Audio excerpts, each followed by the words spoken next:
charity workers often shy away from asking people to donate.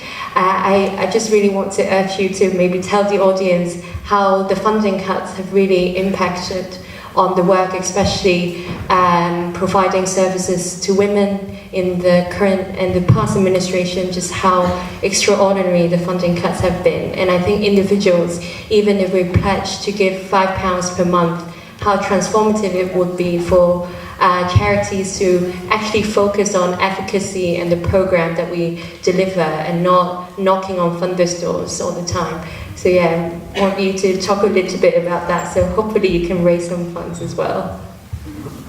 Thank you. Yeah, we are slightly different from a lot of charities in the sense that we don't have any government funding.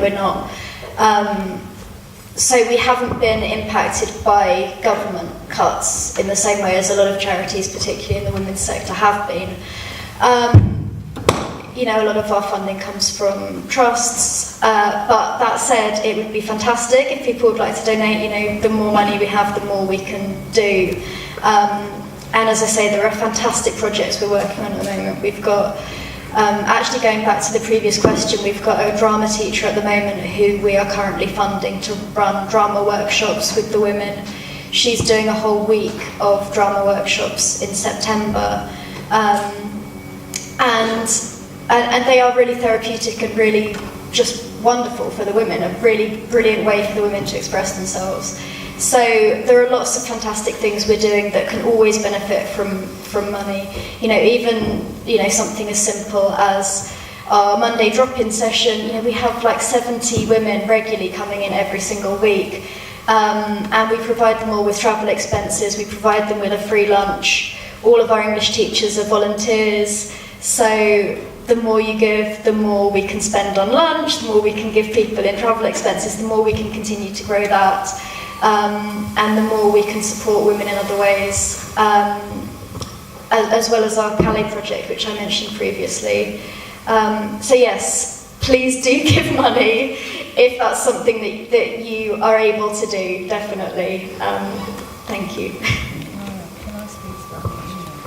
I'd just like to take Chair's liberty again, because my organisation is actually the umbrella body for the women's sector in this country, and the woman who asked the question is absolutely correct.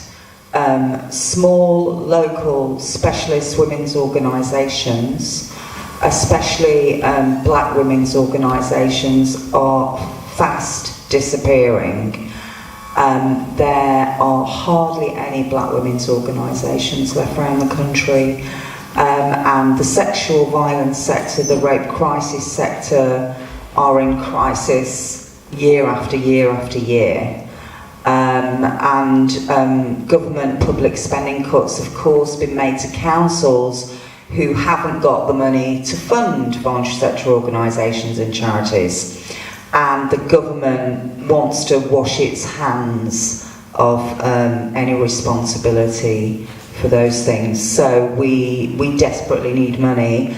But money comes from policy making and political will. So a lot of this is about trying to influence where you can, as well as giving of your own time and any spare cash that you have, instead of going to Costa Coffee or wherever you get your coffee from, if you drink it.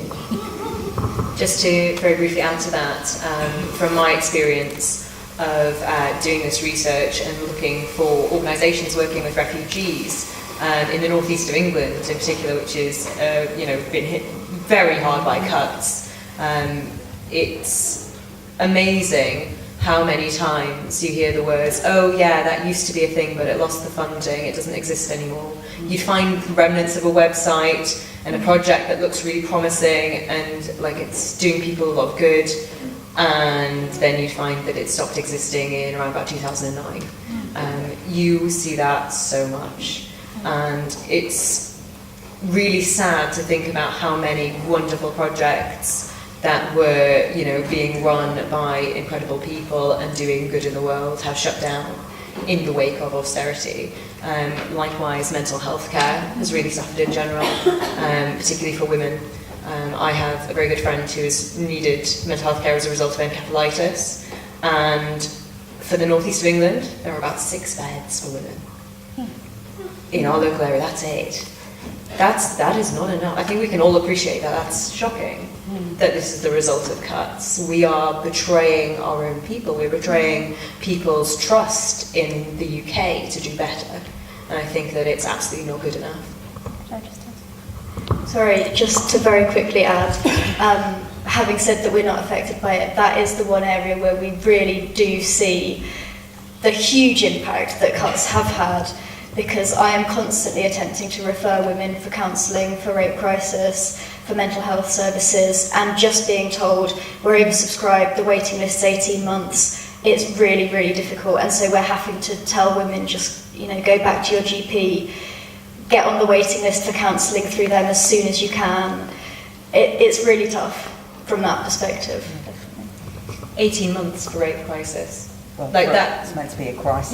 That is ludicrous. Surely everyone can accept that that's ludicrous, and yet this is what we're being told to accept is the standard here. That's nonsense.